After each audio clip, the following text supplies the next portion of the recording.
նախ իսկապես առանց արձագանքի չի ստացվի, աբսուրդը հասել է այնտեղ, որ 7 տարի Հայաստանում ամբողջական իշխանություն ունեցող ուժի ներկայացուցիչը թույլ տվեք ասել մունաթ է գալիս Դաշնակցության ներկայացուցիչի վրա, ով Հայաստանում ամբողջական իշխանություն վերջի 30 տարում չի ունեցել, ինչու չեն ճանաչել Արցախը։ Այն Դաշնակցության, այսինքն այն ուժի, ով հանդես է եկել եւ Արցախը ճանաչելու, եւ Արցախի հետ ռազմավարական դաշինք կնքելու օգտին, որը ճանաչման ձևերից մեկն է նաև աշխարհում, ու մունաթ է գալի, ինչի չեք ճանաչել։ Եթե որևէ նախկին իշխանություն սխալ է արել ձեր գնահատմամբ, 7 տարի ամբողջական իշխանություն եք, ի՞նչն էր խանգարում ձեզ անել։ Նենց էլ ասում եք, խի չեք ճանաչել, դա է բերել հանձնման, ոնց որ եթե ճանաչած լինեիք, դա ձեզ խանգարելու էր։ Ասենք Կիրանցի կադաստրները ձեզ խանգարեցին բան անել, զորքերը ետ քաշել, ձեզ որևէ բան խանգարելու էր ընդհանրապես ճանաչած լինեիք, նույն արդյունքն եք դուք ունենալու։ Բայց հիմա ես երկու հարց ունեմ եւ ուզում եմ անդրադառնալ նախ Ադրբեջանի հետ համաձայնեցված փաստաթղթին ու այդ կետերին։ Իսկապես շատ པարզ հարց եմ ուզում տալ։ Դուք հայտարարում եք 2 ամիս առաջ հայտարարեցիք, որ Ադրբեջանի հետ փաստաթուղթը կետերը համաձայնեցված են եւ հիմա էլ հայտարարեցիք, որ միայն հայտարարությունը անգամ չկնքումը մեր անվտանգությունը որոշակիորեն նպաստել է։ Այդ հայտարարությունից հետո Ադրբեջանի ապակառուցողական ու ավելացող պահանջները մի կողմ եմ թողնում։ Պարզ հարց եմ ուզում տալ։ Սյունիքում ինչի են 2 ամիսա կրակում։ Ոնց եք դուք բանակցել, համաձայնեցրել փաստաթուղթ, հիմա էլ ասում, որ ավելի առաջ եք գնացել անվտանգության ապահովման գործում, եթե ավելի լավ վիճակ էր այդ հայտարարությունից առաջ, քան հիմա անվտանգության ապահովման գործում։ Սյունիքում 2 ամիսա շուրջ ինչի համար են կրակում, Ադրբեջանը ի վերջո ինչի է ուզում հասնի դրանով, դուք այդ կրակոցները ինչով ասես բացատրեցիք դրոշ վառելուց սկսած մինչև տարբեր բաներ, հիմա այս վերջին օրերին բան չի կատարվում, մեկա կրակում են, ու այս կոնտեքստում ԱՄՆ պետքարտուղարը, Ռուսաստանի Դաշնության պաշտպանության նախարարը կոնկրետ տեղանք նշելով խոսել են վտանգի մասին։ Ես ուզում եմ հասկանալ, դուք ավել տեղեկություն ունեք Ադրբեջանից գուցե ստացված կամ որտեղից, որ վտանգ չի սպառնում ու այս գործընկերներին կոմունիկացիա տեղի չունեցել, թե իրենք ավել տեղեկություն ունեն, մեզ են զգուշացնում, դուք եք դա թաքցնում, որտեղ է այստեղ ճշմարտությունը։ Այս հարցին բուն հարցը Ադրբեջանը ի վերջո, եթե համաձայնեցված է, գնում եք խաղաղության, ինչու է կրակում։ Եվ երկրորդ հարցը արձագանքից հետո կտամ, որ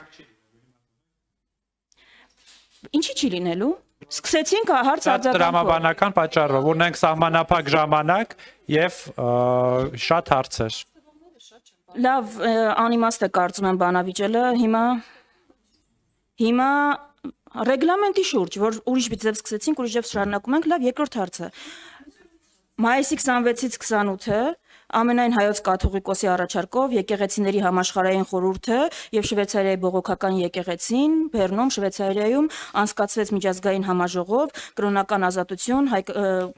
ազատության թեմայով եւ Լեռնային Ղարաբաղում, Արցախում հայկական ժառանգության պահպանության խորագրով։ Ես ուզում եմ, որպես արտաքին գործերի նախարար, որտեղ այդ տիրույթում է, ձեր գնահատականը լսել այդ համաժողովի հնչեցրած ելույթների, արդյունքների, կարևորության կամ չկարևորության մասին, մանավանդ որ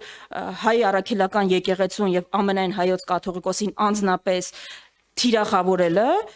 թույլ տվեք ասել շատ պատահականորեն ճակերտների մեջ համընկավ հենց այս համաժողովից հետո տեղի ունեցավ։ Ձեր կարծիքը որպես արտաքին գործերի նախարար այս համաժողովին։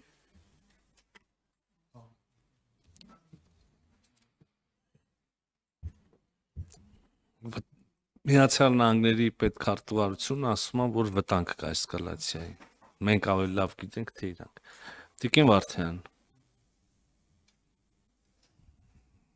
Միացյալ Նահանգների պետքարտուղարությունը այդ հայտարարության մեջ եւ այդ գնահատականում ասել այն, ինչ որ մենք ասել ենք։ Ես ինքս ասում եմ անընդհատ։ Քանի դեռ չունենք ինստիտուցիոնալիզացված խաղաղություն, էսկալացիայի վտանգ անընդհատ էլ կա։ Հիմա ինձ որ հարցնեք, իհարկե սա էլ մի քիչ պետք է բացատրենք, որովհետև վերցնում են հետո մեր մամուլի գործընկերները։ Մի մասը չգիտակցելով, մի մասը միտում նա որ գրում են Արարատ Միրզոյան, Միջակետ, պատերազմի վտանգը մեծ է։ Մարդիկ էլ ընդ փողոցում խառնվում են իրար, ասում են Միրզոյան ասել է, հեսա պատերազմ ալնելու։ Բայց ընդհանուր առմամբ միտքը նա որ քանի դեռ վերջնական չենք հանգել խաղաղության, չենք ստորագրել եւ ձեռք չենք սեղմել, բայց էսկալացիայի վտանգը կա։ Դա կարող լինի ստից, տեխնիկական ինչ որ բանից, կայծից հրդեհ բռնվի, կարող լինի պլան որպես այդպեսին, հա, մյուս կողմից։ Հետևաբար այստեղ նոր ինչ որ եւ կոնկրետ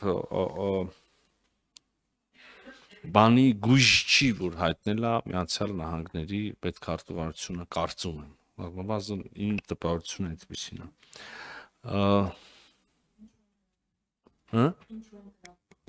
Ինչու են կրակում, չեմ կարող ասել, բայց Հայաստանի դիրքորոշումը մեկն է եւ այս բարձրաձայն մի քանի անգամ ասել ենք, ստեղծենք միասնական համատեղ հետաքննող մեխանիզմ, որտեղ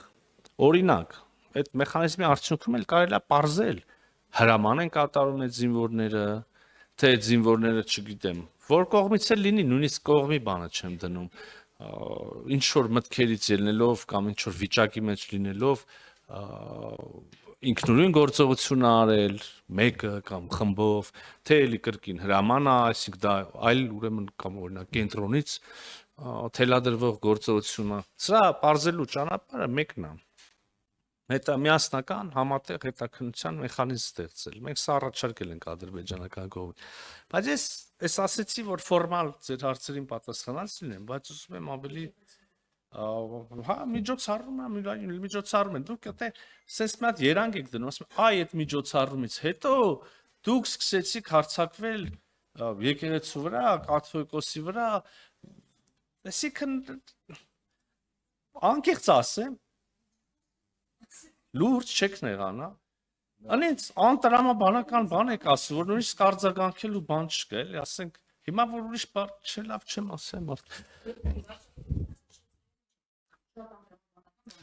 Չէ, Տիկին Վարդյան, խոսում ենք հետևյալի մասին, դուք ինձ հարց եք տալի, ասում եք կաթողիկոսը ազգի փրկության համար միջոցառում արեց Շվեյցարիայում, դրանից հետո դուք սկսեցիք հարձակվել կաթողիկոսի վրա։ Okay, դե Միրզոյան, արի ռացիոնալ պատասխան տու ես հարցին։ Ինչ ասեմ, որ հոդաբաշխ խնչի։ Երկրորդը ես միշտ մեր բոլոր շփումների ընթացքում ելնում է տոները բարձանում են ձեր կողմից, իմ կողմից, ելնում է ժպիտով ենք խոսում, բայց ես միշտ առաջարկում եմ լայնացնել եւ խորացնել խոսակցությունը։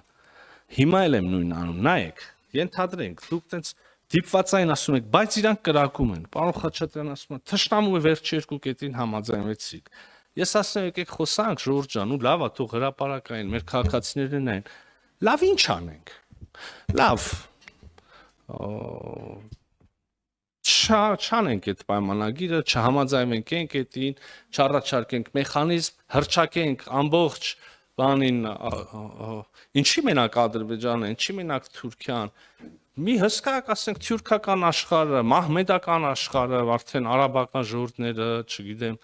հերավոր արևելքի բաները, օվկիանիայի ժողովուրդներն հետը մեր թշնամի ու ինչ անենք, ժողովուրդ, դուք ինչ եք պատկերացնում։ Մի օր կարակ հոդաբաշխ նստենք, պարոն Խաչատրյան, դուք ինձ բացատրեք, ասեք Միրզոյան, սխալ է, այն երկու կետին պետքա չհամաձայնվենք, պետքա ինչ անենք։ Այդ չեմ տեսնում ես ձեր ասածների մեջ ոչ մի կերպի։ Բացի նրանից, որ ճռճռան հայրենասիրական բաներ ասեք, չգիտեմ։ Ինչ է։ Էդի ո՞նց հալնում։ Սա մամուլը կգրի Միրզոյանը չգիտի ինչ անի, դիմությանն է հարցնում։ Հասմիկ Մեկ Հակոբյան։ էլ մի բան ասեմ, էլի։ Հələ սպասեք, ժողովուրդ։ Խոսում ենք։ Մի բան էլ եմ ուզում ասեմ։ Չուզում իմանամ դուք ո՞նց եք տենում, որ ասում եք դու սխալ ես։ Ձեր ճիշտը ո՞րն է։ Ամառ այդ կետը նույնիսկ իրանք էլ են ասում, չասում են դե մենք հո չենք ասում խաղաղություն վատ բան է, խաղաղություն լավ բան է, բայց ո՞նց։ Երևի մենք սա լավ ես տենց էլ ամենայն դեպքում արձանագրեմ իմ համար չեմ բարձել ձեր ուզածն ինչա, ենթադրություններ ունեմ, բայց որպես փաստ չեմ կարող մատուցեմ հանրությանը, այդ ենթադրությունն էլ որ ասեմ հեչ ձեր օգտին չի հնչի։ Բայց խոսակցությունը լայնացնելու եւ խորացնելու իմ առաջարկի ծիրին մեջ, ինչպես ձերոնք կսիրեին արտահայտվել։ Ես այսօր առավոտը մի հատ միտք ունեի, ուզում եմ էլ հանրայնացնեմ, ձեր հետ կիսվեմ։ Ուրեմն Ես մտածում եմ, որ ձեր խմբակցությունը օրինակ դե դուք եք հարգել եկել նստել զրուցում ենք, մյուսներ չեն եկել։ Ձեր չէ, շատ հետաքրքիր միտք է, որ օրինակ ձեր խմբակցության մարդիկ իմ համար եւ ընդհանրապես ձեր համակիր հասարակության մասն էլ մարդիկ ու պարտադիր չազգային ժողովի պատգամավոր երկու մասի են բաժանվում։ Ես երկու ձև եմ ընկալում, երկու տեսակ մարդիկ։ Մի փոքր մասը, փոքրաթիվ մասը ինձնից լավ գիտի, որ ես ճիշտ եմ։ Ես 4 հատ փաստար կասեմ, 5-րդ, 6-րդ էլ այդ մարդիկ դուք այդ խմբի, ենթախմբի մարդիկ կասեն։ Այ ուրիշ բան, նրանք չեն ասում, նրանք ասում են այլ ճռճռան բառեր, այլ նարատիվներ մանիպուլացնելու մյուսներին։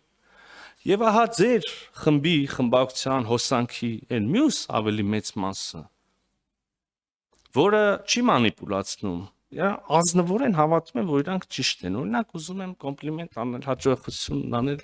Տիկին Վարդյանին։ Ինքն ինձ անկեղծ է ատում ինձ։